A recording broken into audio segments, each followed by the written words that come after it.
Oh.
छोड़ दो।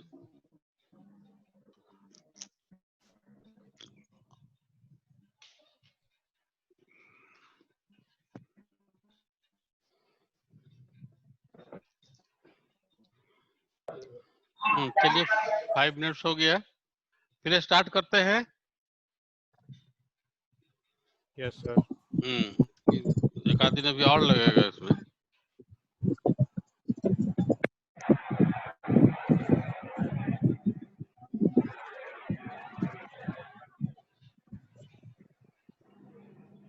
ये दिखाई पड़ रहा है स्लाइड? Yes sir. हाँ ठीक।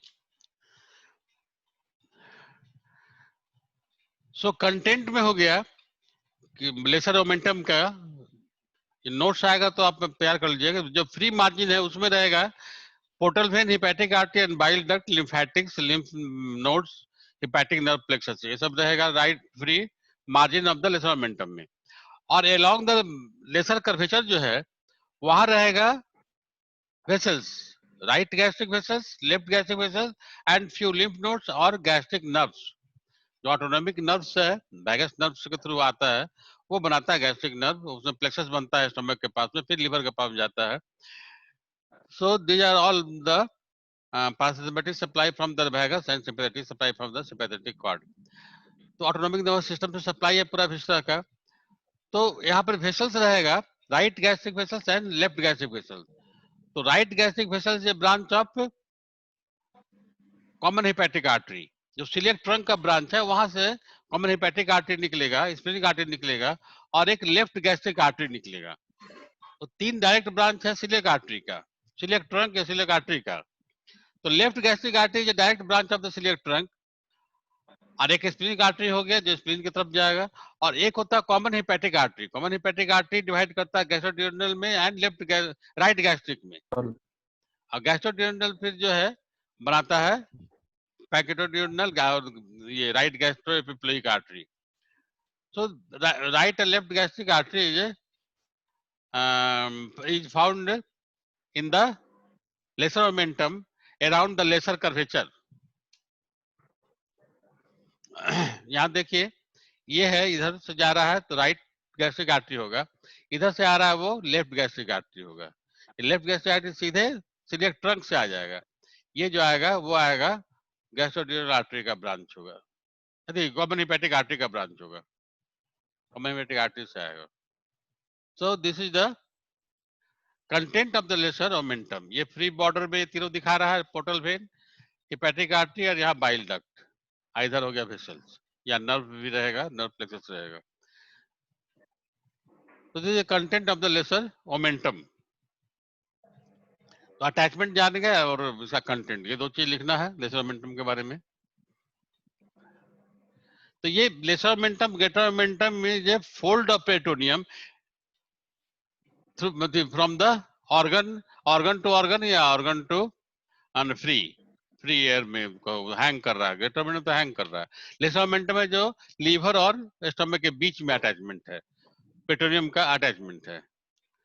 और ग्रेटर सैक लेसर सैक तो स्पेस है इन माने पैरेटल पेट्रोनियम एंड विसरल पेट्रोनियम के बीच में जो स्पेस है, दैट इज द पेट्रोनियल कैविटी। और दिस पेट्रोनियल कैविटी को दो पार्ट में बांट दिए, ग्रेटर सैक और लेसर सैक में। तो लेसर सैक बहुत छोटा है, पीछे है, नहीं दिखाई पड़ता है, इसलिए greater sac is considered as a peritoneal cavity. Peritoneal cavity कहने का मतलब है कि ग्रेटर सैक आप देख रहे हैं, ग्रेटर सैक देख रहे हैं, मतलब पेट्रोनियल कैविटी देख रहे हैं। लेसर सैक दिखाई पड़ता नहीं है, वो केवल आप फिंगर ले आके उसको फील कर सकते हैं, या फिर स्टोमक वगैरह सब हटा के डिसेक्शन से निकाल दीजिएगा तो लेसर सैक दिखाई पड़ेगा आपको।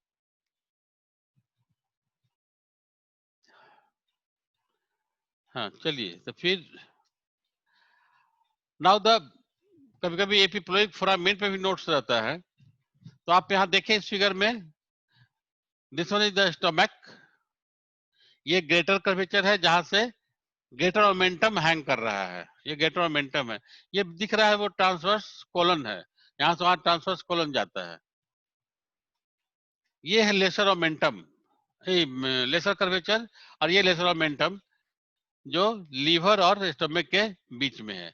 इसी लेसर ओमेंटम का ये फ्री मार्जिन है, ये फ्री मार्जिन है लेसर ओमेंटम का। हम एक दिन दिखाए थे आपको क्लॉथ से कैसे फ्री मार्जिन बन जाता है, टाइम मिलेगा तो फिर हम दिखाएंगे आपको। So this is the free margin of the lesser omentum, और this one is the epiploic foramen, यही एपिप्लोइक फोरामेन है, दिस एरिया जहां पर कर्सर घूम रहा है, this is the epiploic foramen, जहां से आप लेसर सैक में इन कर सकते हैं। ये पूरा जहां पे ये पूरा एरिया जो है गेटर सैक का है, यानी पेट्रोनियल कैविटी का है, ये स्पेस जो आप देख रहे हैं सो। लेकिन यहाँ से अगर आप अंदर फिंगर डालेंगे तो केवल फिंगर एडमिट करने लायक ही छेद होता है ये, तो इस ओपनिंग से अगर अंदर जब फिंगर डालते हैं तो वो जाता है लेसर सैक में, लेसर सैक में। So epiploic foramen is also known as foramen of Winslow, या इसको कहते हैं aditus to the lesser sac, या कहते हैं opening to the lesser sac. आप कुछ भी कर सकते हैं, एपिप्लोइक फोरामेन कर सकते हैं, फोरामेन विंसलो कर सकते हैं, aditus to the lesser sac कर सकते हैं, या opening to the lesser sac कर सकते हैं। ये चारों नाम है एपिप्लोइक फोरामेन का। तो epiploic foramen is nothing but is vertical slit like opening. यहाँ पे एक वर्टिकल स्लिट लाइक ओपनिंग है at the level of the 12th thoracic vertebra, communicate the greater sac to the lesser sac, greater sac lesser sac के बीच में communicate करता है।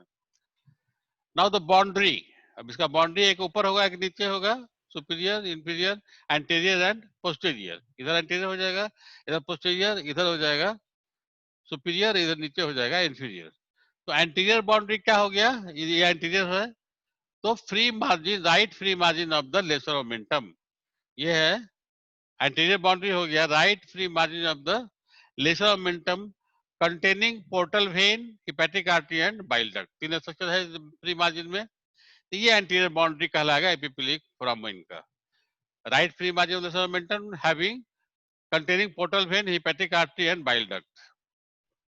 Posteriorly क्या होगा, इधर जाएगा पोस्टीरियरली, पोस्टीरियरली रहेगा इंफीरियर वेना कावा, यहाँ से लीवर के पीछे से इंफीरियर वेना कावा क्रॉस करता है, तो यहाँ पे इसके पोस्टीरियर बाउंड्री हो जाएगा इंफीरियर वेना कावा। उसके बाद होगा राइट सुप्रारीनल ग्लैंड, यहीं पे जस्ट नीचे में, यहाँ पर तो किडनी होगा, किडनी के ऊपर में रहेगा यहाँ पे राइट सुप्रारीनल ग्लैंड। और T12 vertebra, it is eight the level of the T12 vertebra रहेगा यहाँ पे, T12 वर्टिब्रा। तो ये पोस्टीरियर बाउंड्री हो जाएगा inferior vena cava, right suprarenal gland and 12th thoracic vertebra। Anteriorly हो गया free margin of the lesser omentum having portal vein, hepatic artery and bile duct. Superiorly हो गया, यहाँ पे हो जाएगा ऊपर की ओर, ये यहाँ पे है caudate process of the liver, caudate lobe है उसी का ऐसे जाता है, कॉर्डेट प्रोसेस होता है, तो caudate process of the liver. नीचे क्या होगा, यहाँ पे ये क्या है, this is the part of the first part of the duodenum, this is the first part of duodenum जो कि इंफीरियर बाउंड्री बनाएगा, and horizontal part of the hepatic artery, hepatic artery का रहेगा इसी जगह, और ये रहेगा फर्स्ट पार्ट ऑफ डियोडनम। ये इंफीरियर बाउंड्री हो गया, ये एंटीरियर बाउंड्री हो गया, ये पोस्टीरियर बाउंड्री हो गया इंफीरियर वेना कावा और right suprarenal gland T12 vertebra. ऊपर हो गया caudate process of the liver. इतना बाउंड्री है एपिप्लोइक फोरामिन का, and it communicate the greater sac to the lesser sac. It is a slit like opening at the level of the 12th thoracic vertebra which communicate the greater sac to the lesser sac। ये epiploic foramen के बारे में notes आएगा, तो इतना आपको लिखना होगा, फिगर बना के दिखाना होगा।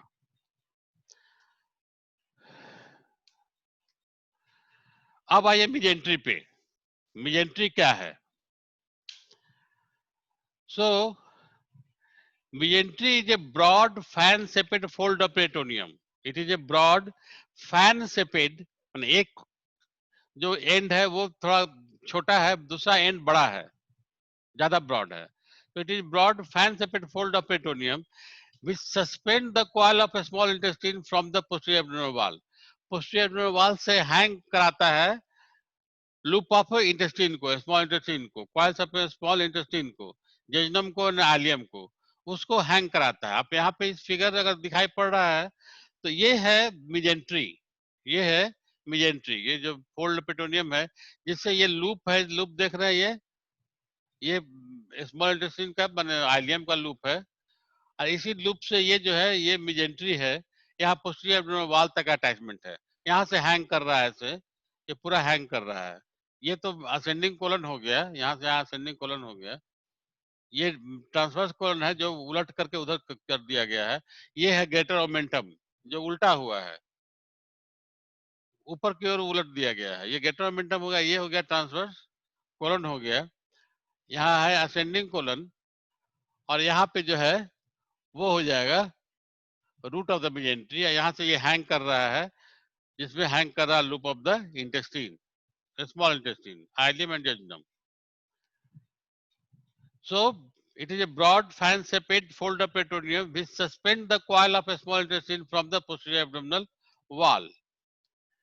It has two border, एक तो हो गया रूट जो कि अटैच्ड होता है, एक होता है इंटेस्टिनल बॉर्डर जो कि फ्री होता है।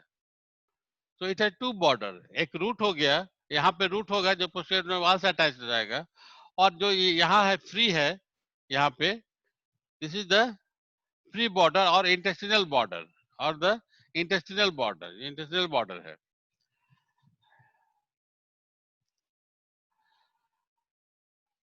So about the root is 15 centimeter long, 6 inch long, मैंने 15 सेंटीमीटर हुआ, attached to posterior abdominal wall as an oblique line। इसका अटैचमेंट ऑब्लिकली रहता है, मैंने लेफ्ट साइड में ऊपर होगा, नीचे आएगा राइट साइड में, ऐसे ऐसे ऑब्लिकली अटैच रहेगा अराउंड ए लाइन। हम दिखा रहे हैं उस लाइन को। So root is 15 centimeter long, attached to the posterior wall as an oblique line extending from duodenojejunal flexure. जहां से duodenum के बाद jejunum शुरू होता है, वहीं से ये रूट शुरू हो जाता है, to right sacroiliac joint. Right sacroiliac joint. यहाँ राइट sacroiliac joint इस जगह आएगा, तो यहाँ से लेकर के और यहाँ तक ये एक लाइन है, ऑब्लिक लाइन, जिस पर अटैचमेंट रहता है रूट ऑफ द मिजेंट्री का, रूट ऑफ द मिजेंट्री का.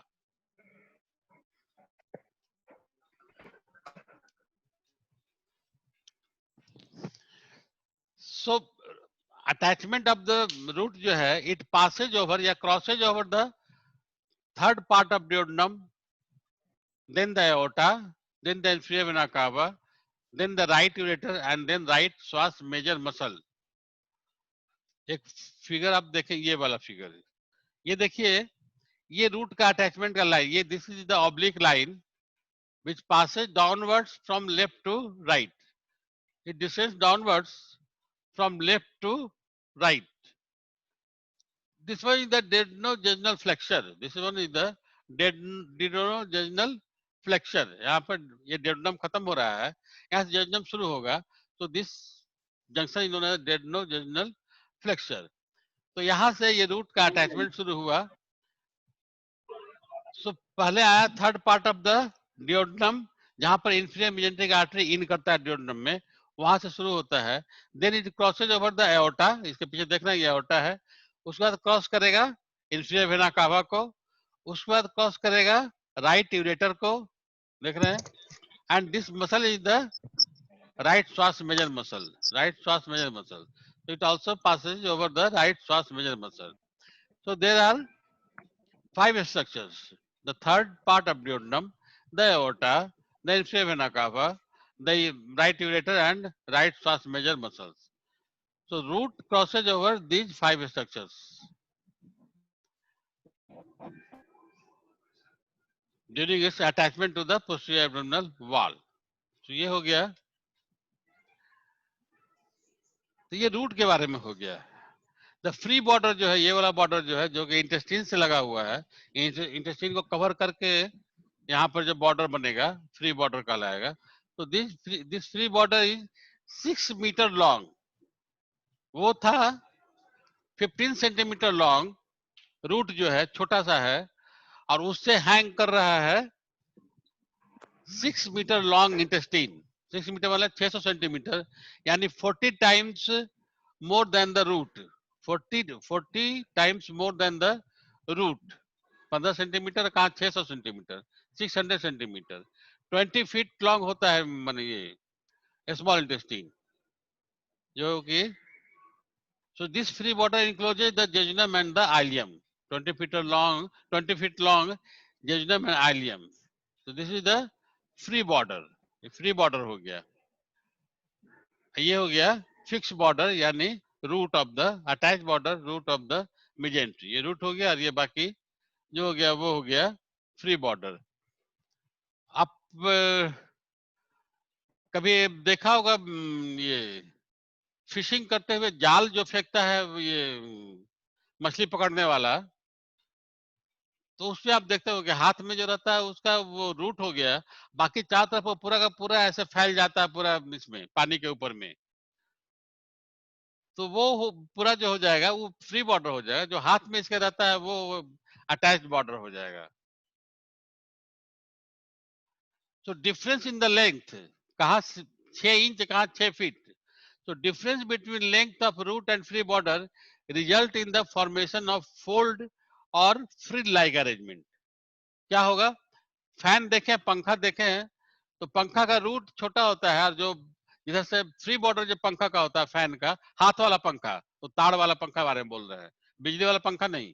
तो तार वाला पंखा का एक फ्री बॉर्डर हुआ, और एक हो जाएगा जहां पे वो फिक्स रहता है, छोटा सा, माने जहाँ डंडा रहता है, डंडा लगा हुआ, वहां पे रूट हो जाएगा, और जो पूरा फ्री बॉर्डर है पंखे का, वो हो जाएगा free border of the mesentery. तो क्या होता है कि जब आप देखिएगा एक दूसरे पर फोल्ड किया रहता है, तार जो है एक दूसरे पर फोल्ड किया रहता है, जैसे घेरा बन जाता है, फ्रिल बन जाता है, जैसे फ्रॉक का घेरा होता है, फ्रॉक का घेरा, उस तरह का घेरा बन जाएगा, क्योंकि रूट छोटा है और बॉर्डर जो है वो फ्रीज बॉर्डर जो है वो बहुत बड़ा है, तो एक दूसरे पर प्लीट बनाएगा, फोल्ड बनाएगा, उसको कहते हैं फ्रिल लाइक अरेंजमेंट। पूरा है मतलब एक छोटा सा अथी से 6 इंच आप हाथ में लीजिए और वहां से हैंग करिए पूरा आलियम और जेजनम को, जो कि 20 फीट लॉन्ग है, तो क्या होगा, एक दूसरे पर फोल्ड होता चला जाएगा। तो उसी तरह से ये जो है फ्रिल लाइक अरेंजमेंट हो जाता है स्मॉल इंटेस्टाइन का, मिजेंट्री का, एक दूसरे पर फोल्ड हो जाता है, इसको कहते हैं फ्रिल लाइक अरेंजमेंट या प्लीट बनाता है।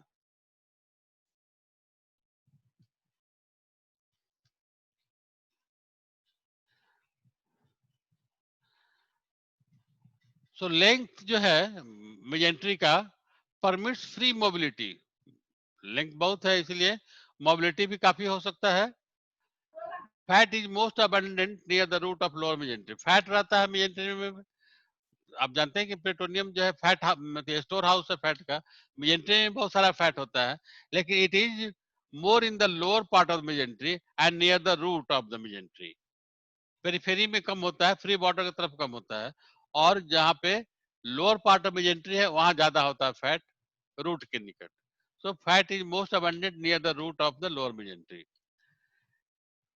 Near the intestinal border, it presents fat-free oval circular translucent area, जिसको विंडो बोलते हैं, Windows.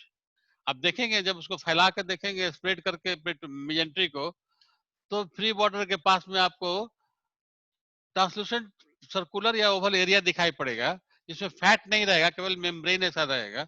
And this fat free जो सर्कुलर एरिया उसको बोलते हैं विंडोज, विंडोज।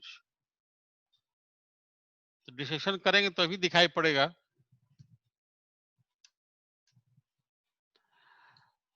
तो what are the content of the mesentery, mesentery का कंटेंट क्या हो सकता है? तो कंटेंट होगा सुपीरियर मिजेंट्रिक आर्टरी का कुछ ब्रांचेज रहेगा इसमें, jejunal and ileal branches of the superior mesenteric artery vessels. Superior mesenteric artery का ब्रांच तो याद हमको नहीं रहता है, किसी को होगा? सुपीरियर मिजेंट्रिक आर्टरी का क्या क्या ब्रांचेज होता है? कोई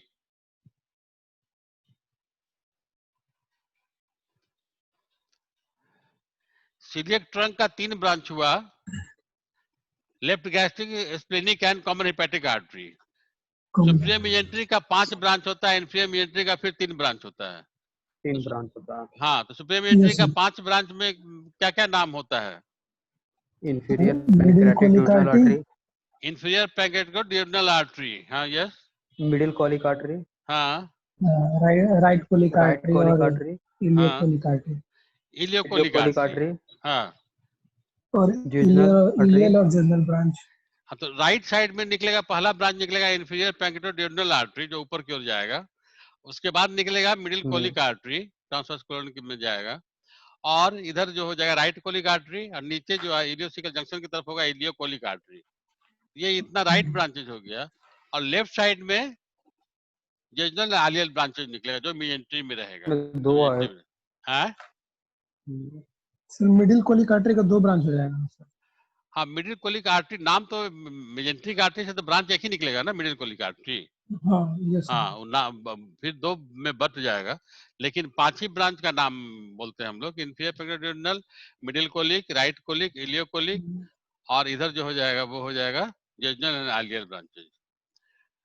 यस ये सुप्रीम मिजेंट्रिक आर्टरी का ब्रांचेज है। तो ये जेजुनल आलियल ब्रांचेज रहेगा, वो मिजेंट्री का कंटेंट में आएगा। लिम्फेटिक या उसको लैक्टियल से बोलते हैं वो रहेगा, और ये large number of lymph node पाया जाता है मिजेंट्री में, अबाउट 100 to 200 इन नंबर। इतना सारा लिम्फ नोड रहता है, स्मॉल स्मॉल नोड्स बहुत सारा रहेगा। ऑटोनोमिक नर्व प्लेक्सस रहेगा, फाइबर नर्व फाइबर रहेगा, फैट एंड कनेक्टिव टिश्यू रहेगा, और जेजुनम आइलम तो रहेगा क्योंकि वो इनक्लोज है फ्री बॉर्डर में। जेजुनम आइलम को तो इन्वेस्ट किए हुए है ना, तो इसलिए वो भी कंटेंट में आ जाता है जेजुनम आइलम। तो these are the content of the mesentery, content of the mesentery.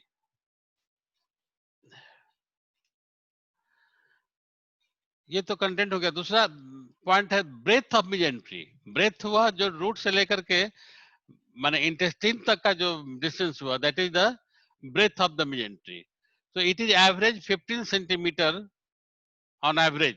जो ब्रेथ है मेजेंट्री का वो 15 सेंटीमीटर होता है, यानी कि रूट से लेकर के इंटेस्टाइन की दूरी होता है 15 centimetre. Maximum in the central part it is the 20 centimetre. Maximum जो होता है वो in the central part of the mesentery, that is the 20 centimeter, and gradually it becomes narrow towards the distal end. Distal end की तरफ जो है धीरे धीरे कम होता चला जाता है. बीच में थोड़ा ज्यादा रहता है, सेंट्रल पार्ट में 20 सेंटीमीटर, एवरेज 15 सेंटीमीटर, और डिस्टल प्रोक्सिमल और डिस्टल एंड में है वो कम हो जाएगा और कम हो जाएगा. तो this is the breadth of the ये मेजेंट्री. ये मेजेंट्री के बारे में हो गया. Greater momentum, lesser momentum, a flowing from main mesentery, चार चीज हो गया. अच्छा, और मेजेंट्री के बारे में है क्लिनिकल एप्लीकेशंस. क्लिनिकल एप्लीकेशंस में आप ये जानिए कि greater length of the mesentery permits protrusion of intestinal loops into the inguinal and femoral canal to produce hernia. ये क्लिनिकल एप्लीकेशन हो गया. मैंने ये डिसएडवांटेज है क्योंकि मोबिलिटी अधिक रहता है, लेंथ उतना है, so loops can protrude into the femoral canal or inguinal canal. So there may be chances of hernia due to the greater length of the mesentery. mesentery का लेंथ इतना है, इसीलिए लूप्स जो इंटेस्टाइन का loop है वो herniate कर जाता है, either through the deep inguinal ring और through the femoral canal. femoral ring के थ्रू इन कर सकता है due to the length of the mesentery. ये एक डिसएडवांटेज हुआ इसका. अच्छा, infected lymph node become adherent to adjoining loop of small intestine. अगर कोई भी lymph node इन्फेक्टेड होता है, जो कि सबसे पहले तो lymph node इन्फेक्टेड होगा, कोई अथी में फिल्टर करता है lymph node. तो जब lymph node इन्फेक्टेड होता है तो क्या करता है कि स्मॉल इंटेस्टाइन के लूप को आपस में अडेड कर देता है, and there may be mechanical intestinal obstruction. Mechanical intestinal obstruction हो सकता है. Sometimes there is a failure of the root of the mesentery to fuse over the entire length with the posterior abdominal wall. posterior abdominal wall से entire length में fuse नहीं करता, बीच में एक आध जगह गैप रह सकता है, जिसके थ्रू भी हर्निया हो सकता है. मतलब रूट का अटैचमेंट है कितना, 15 सेंटीमीटर अटैचमेंट है ना, 15 centimetre, 6 inch long, from the duodenojejunal flexure to the right sacroiliac joint, वहां तक है. तो उसके अटैच है पोस्टीरियर वाल से, लेकिन हो सकता है कहीं पे अगर अटैच नहीं हो, बीच में गैप रह जाए, दैट गैप क्रिएट्स या gives a chance to herniate through this. Any loop of the intestine or other structure can herniate through this from this side to opposite side. So this hernia is known as mesenteric parietal hernia of the Waldeyer. Mesenteric parietal hernia, intraperitoneal hernia हो गया ये. It is a type of intraperitoneal. Peritoneum का peritoneum के अंदर में ही हो गया. So it is a intraperitoneal hernia called mesenteric parietal hernia of the Waldeyer इसको बोलते हैं.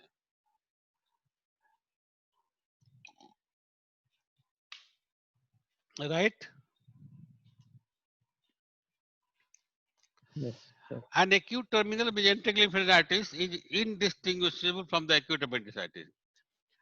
मेजेंट्री में बहुत सारा लिम्फ नोड है, इसलिए इन्फेक्शन होने का चांस ज्यादा रहता है. अगर ज्यादा लिम्फेडाइटिस हो जाएगा तो ये मिमिक करेगा एक्यूट अपेंडिसाइटिस से. जो एक्यूट अपेंडिसाइटिस में फीचर्स आता है वो इसमें फीचर आने लगेगा. So before going on any decision you must diagnose properly by the with the help of ultrasound और CT स्कैन करके आपको देख लेना होगा कि इन्फेक्शन कहाँ है, अपेंडिक्स में है या लिम्फ नोड में है. लेकिन दोनों का फीचर्स एक तरह का आ जाता है, मेजेंटिक लिम्फेडाइटिस का और एक्यूट अपेंडिसाइटिस का. तो ये हो गया मेजेंट्री के बारे में. द अदर फोल्ड इज, फिर 10 मिनट बचा ही, इतना ना कम टाइम देता है ना.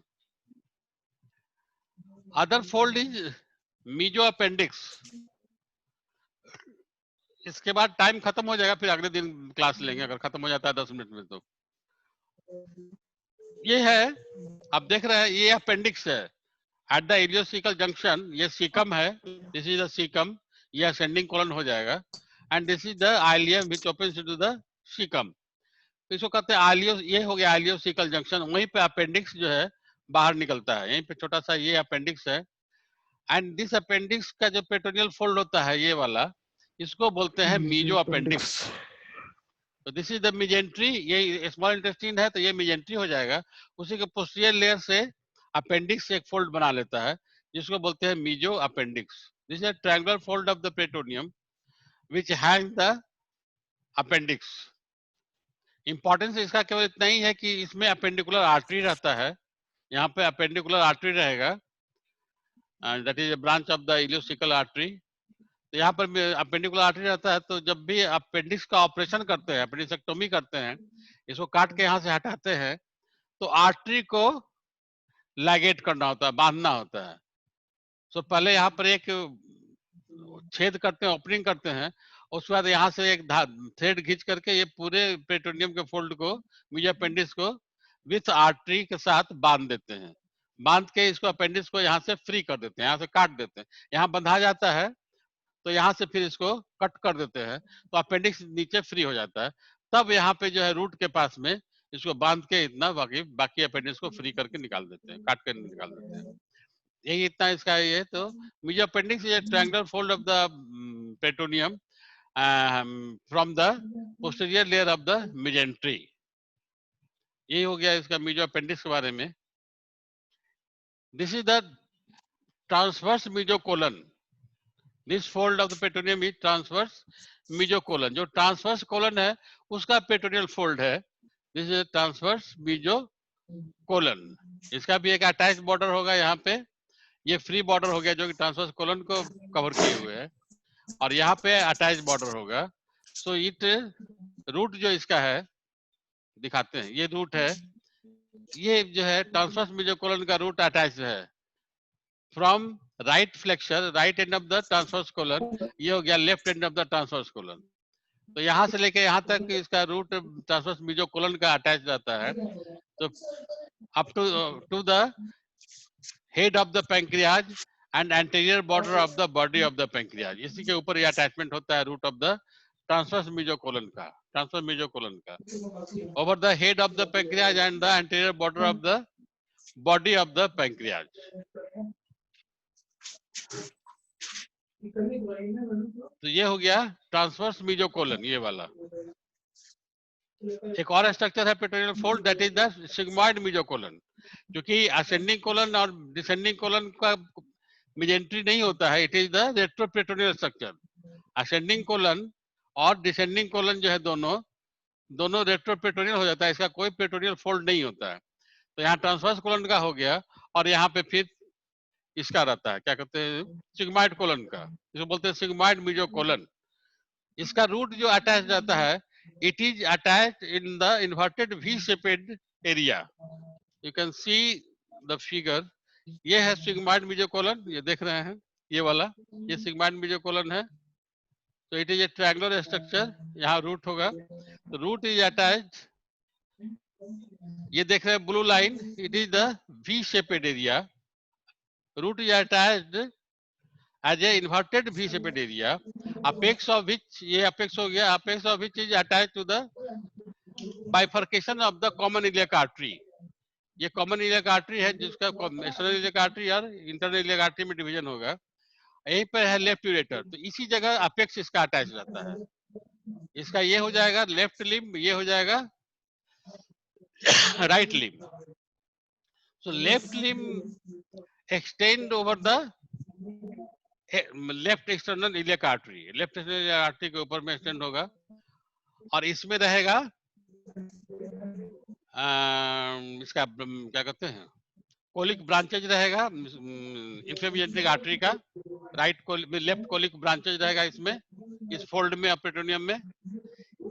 जो राइट लिम्ब है, that descends downwards and medially over the midline of the sacrum up to the third sacral vertebra, ये third sacral vertebra है, यहाँ तक extend करता है from the apex. This is the right limb of the root of the sigmoid mesocolon. ये apex से लेकर के आएगा थर्ड सैक्रल वर्टिब्रा तक, डाउनवर्ड एंड medially पास करेगा, and it lodges the superior rectal artery. Content इसका हो जाएगा सुपीरियर रेक्टल आर्टरी, जो कि इंफीरियर मेजेंट्रिक आर्टरी का डायरेक्ट कंटिन्यूएशन है। इंफीरियर आर्टरी में 3 ब्रांचेज है, क्या क्या है? लेफ्ट कोलिक हो जाएगा, लेफ्ट सिग्मॉइड आर्टरी हो जाएगा, और सिग्मॉइडल आर्टरी, सुपीरियर सिग्मॉइडल रेक्टल आर्टरी होगा, और लेफ्ट कोलिक आर्टरी होगा, और तीसरा जो है कंटिन्यू कर जाता है जो superior rectal artery. Superior rectal artery, yes.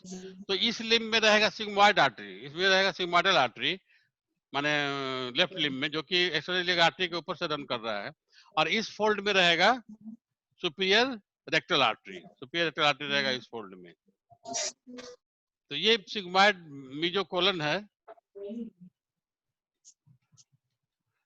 ये वाला जो है अब देख रहे हैं, इसका अटैचमेंट जो है एक ऐसे हो जाएगा और एक यहाँ से ऐसे जाएगा, रूट जो है ऐसे अटैच जाएगा, इन्वर्टेड वी शेपेड। यहाँ से एक लिम्ब यहाँ गया जो राइट इलियक वेसल्स पर गया, लेफ्ट लिम्ब, और जो राइट लिम्ब है वो इधर जा रहा है। तो ये हो गया सिग्मॉइड मेसोकोलन के बारे में। तो थोड़ा थोड़ा सब फोल्ड के बारे में हो गया, greater omentum, lesser omentum, mesentery हो गया, मेसो अपेंडिक्स हो गया, ट्रांसवर्स मेसोकोलन हो गया, और सिग्मॉइड मेसोकोलन हो गया। तो these are the peritoneal fold, different peritoneal fold. और ग्रेटर सैक हो गया, लेसर सैक हो गया।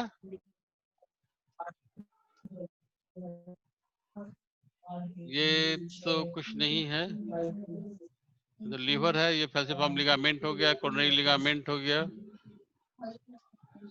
ये लीवर का आप देख रहे हैं फैल्सिफॉर्म लिगामेंट है, यहाँ ट्रायंगुलर लिगामेंट दोनों साइड में हो जाएगा, बीच में कोरोनरी लिगामेंट का लेयर 2 हो जाएगा।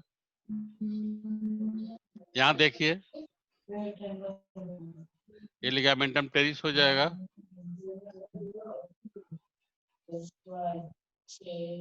ये कोरोनरी लिगामेंट का लेयर है, पोस्टीरियर एंटीरियर। ये है ट्रायंगुलर, राइट ट्रायंगुलर लिगामेंट, यहाँ हो गया लेफ्ट ट्रायंगुलर लिगामेंट। ये सब तो आप देख चुके हैं आप लोग। ये पोर्टा हेपेटिस है, लेसर ओमेंटम जहाँ एल सेपेड एरिया में अटैच रहता है, इन्वर्टेड एल सेपेड। ये पोर्टा हेपेटिस जिसमें कि बाइल डक्ट हो गया, हेपेटिक आर्टरी हो गया, पोर्टल वेन हो गया।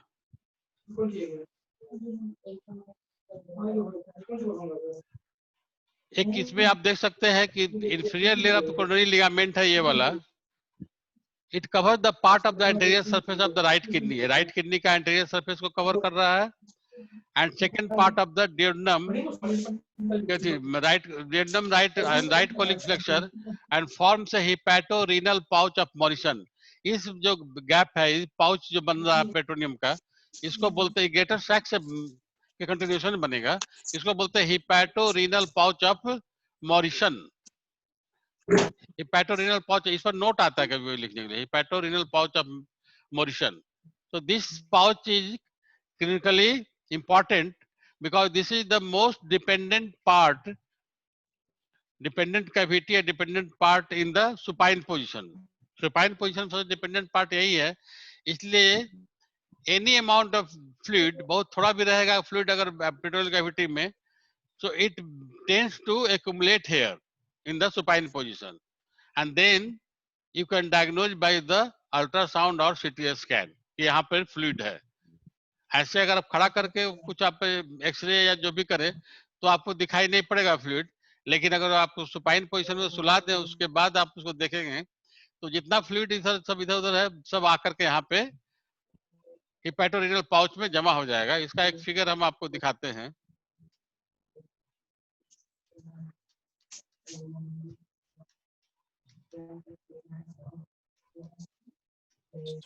सर टाइम ओवर हो गया है सर। हाँ, अभी बचा हुआ है सब क्या सर? 1 मिनट बस बचा हुआ है। हाँ, ये देखो यहाँ पे हिपैटोरीनल पाउच है, ये देख रहे हो ना, ये डिपेंडेंट पार्ट है इन द सुपाइन पोजीशन, और ये रेक्टोइट्राइन पाउच है जो कि डिपेंडेंट पार्ट है इन द